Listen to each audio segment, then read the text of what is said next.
الحمدللہ والصلاة والسلام علی رسول اللہ وعلی آلہ وصحبہ وموالہ۔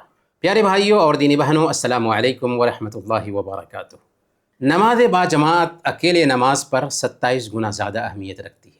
کتنا؟ 27 گنا زیادہ اہمیت رکھتی ہے۔ صحیح بخاری کی روایت ہے، اللہ کے نبی صلی اللہ علیہ وسلم نے ارشاد فرمایا، صلاۃ الجماعت تفضل علی صلاۃ الفرد ب27 درجہ۔ جماعت کے ساتھ نماز اکیلے نماز پڑھنے سے 27 درجہ زیادہ فضیلت رکھتی ہے۔ آپ اگر کوئی نماز 27 مرتبہ ریپیٹ کریں اور اسی نماز کو جماعت سے امام کے ساتھ پڑھ لیتے ہیں تو امام کے ساتھ پڑھی گئی نماز 27 مرتبہ ریپیٹ کی گئی نماز سے افضل ہے۔ اندھا جو اذان کی آواز سنتا ہو اس کے لیے گھر میں نماز پڑھنے کی گنجائش نہیں ہے۔ حدیث کی روشنی میں اللہ کے نبی صلی اللہ علیہ وسلم نے تو ایک مرتبہ مسجد نہ آنے والوں کے گھروں کو جلانے کا ارادہ کیا تھا، لیکن گھروں میں چونکہ عورتیں ہوتی ہیں اور بچے ہوتے ہیں جن پر جماعت فرض نہیں، اس لیے اس ارادے کو عملی جامہ نہیں پہنایا۔ ہر زمانے میں اللہ والوں نے باجماعت نماز کا اہتمام کیا۔ امام التابعین سعید بن مسیب رحمۃ اللہ علیہ فرماتے ہیں کہ 50 سال سے میری تکبیر تحریمہ فوت نہیں ہوئی، تکبیر اولیٰ تکبیر تحریمہ نہیں چھٹی۔ اگر آپ فرض نماز کے لیے مسجد جا رہے ہیں تو اس کے اجر اور ثواب پہ بھی دھیان دیجئے کہ ایک قدم پر آپ کا ایک گناہ مٹ رہا ہے اور دوسرے قدم پر آپ کے درجات بلند ہو رہے ہیں۔ جب نماز کے انتظار میں بیٹھتے ہیں مسجد میں تو فرشتے آپ کے لیے رحمت کی دعا کر رہے ہوتے ہیں، اللہم صلی علیہ، اللہم ارحم ہو، اے اللہ اس پر رحمت فرما، اے اللہ اس پر مہربان ہو جا۔ اگر آپ کی صرف نماز عصر فوت ہو جاتی ہے تو پتہ ہے اس کا کیا نقصان ہوتا ہے آپ کو۔ صحیح بخاری اور صحیح مسلم کی بالکل اوتھینٹک روایت ہے، اللہ کے نبی صلی اللہ علیہ وسلم نے ارشاد فرمایا، الذی تفوتہ صلاۃ العصر فکأنما اُتر اہلہ ومالہ۔ جس کی نماز عصر فوت ہو گئی تو گویا وہ اپنے اہل و عیال اور مال میں گھاٹا اٹھایا۔ جس کی صرف نماز عصر چھوٹ گئی، سارے اہل و عیال اس کے گویا تباہ ہو گئے اور ساری جائیداد اس کی برباد ہو گئی۔ صرف ایک نماز فوت ہو جانے کی وجہ سے اتنا نقصان۔ لیکن حال یہ ہے کہ بل تؤثرون الحیات الدنیا والآخرۃ خیر وابقیٰ، دنیا کی زندگی کو تم ترجیح دیتے ہو، حالانکہ آخرت کی زندگی بہتر ہے اور باقی رہنے والی ہے۔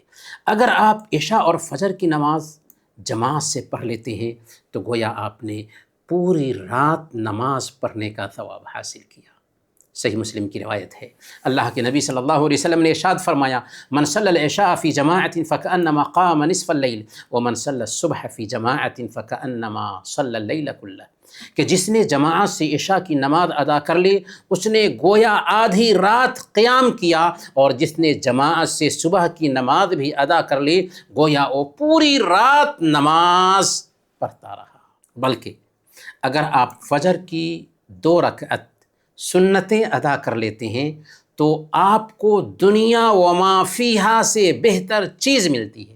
دنیا اور اس کے اندر جتنی نعمتیں ہیں سب سے بہتر چیز آپ نے حاصل کر لیا کہ فجر کی 2 رکعت سنتیں پڑھ لیں۔ یہ میں نہیں کہتا، اللہ کے نبی صلی اللہ علیہ وسلم کی زبان فیض ترجمان سے یہ الفاظ نکلے ہیں۔ صحیح مسلم کی روایت ہے، آپ نے فرمایا، رکعتا الفجر خیر من الدنیا وما فیہا، فجر کی 2 رکعتیں دنیا وما فیہا سے بہتر ہے۔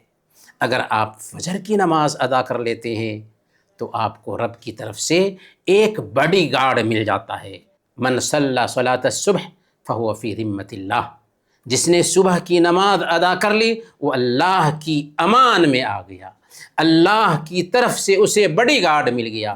جنت میں جانا چاہتے ہیں تو فجر کی نماز ادا کریں، من صلی البردین دخل الجنہ، جس نے فجر اور عصر کی نماز ادا کر لی وہ جنت میں جائے گا۔ روزی میں برکت چاہتے ہیں تو فجر کی نماز ادا کریں۔ سنن ترمذی کی روایت ہے، اللہ کے نبی صلی اللہ علیہ وسلم نے بیان فرمایا، اللہم بارک لامتی فی بکورہا، اے اللہ میری امت کو صبح میں برکت عطا فرما۔ اب ہم دل کو ٹٹولیں اور من سے پوچھیں کہ ہم کتنا بڑا نقصان کرتے ہیں جماعت سے پیچھے رہ کر۔ معمولی دنیا کی ڈیوٹی کے لیے 4 بجے اٹھ جاتے ہیں، لیکن جب اللہ کی پکار ہوتی ہے جس میں اتنا سارا فائدہ ہوتا ہے، پھر بھی ہم خواب خرگوش میں مست رہتے ہیں۔ ایسا نہیں ہونا چاہیے، ایسا نہیں ہونا چاہیے۔ اپنا جائزہ لیجیے، سوچیے کتنا بڑا ہم نقصان کر رہے ہیں۔ سب سے پہلے اپنے اندر احساس پیدا کرنا ہے کہ ہم سے بہت بڑی کوتاہی ہو رہی ہے، اور سونے سے پہلے مسنون اذکار کا اہتمام کر لیں۔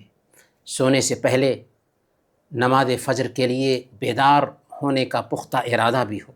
رات کو سویرے سونے کی عادت ڈالیں، بیدار کرنے کے لیے الارم وغیرہ کا استعمال کریں، یا کسی ساتھی کو بتا دیں کہ وہ آپ کو جگا دیا کرے۔ گناہوں سے دوری اختیار کریں۔ ابو سلیمان الدارانی رحمہ اللہ کہتے ہیں، کسی کی نماز جماعت گناہ کی وجہ سے ہی چھوٹتی ہے۔ بھٹکے ہوئے آہو کو پھر سوئے حرم لے چل، اس شہر کے خوگر کو پھر وسعت صحرا دے۔ اللہ تعالی ہم سب کو اس کی توفیق عطا فرمائے۔ آمین۔ وصلی اللہ علی نبینا محمد وعلی آلہ وصحبہ اجمعین۔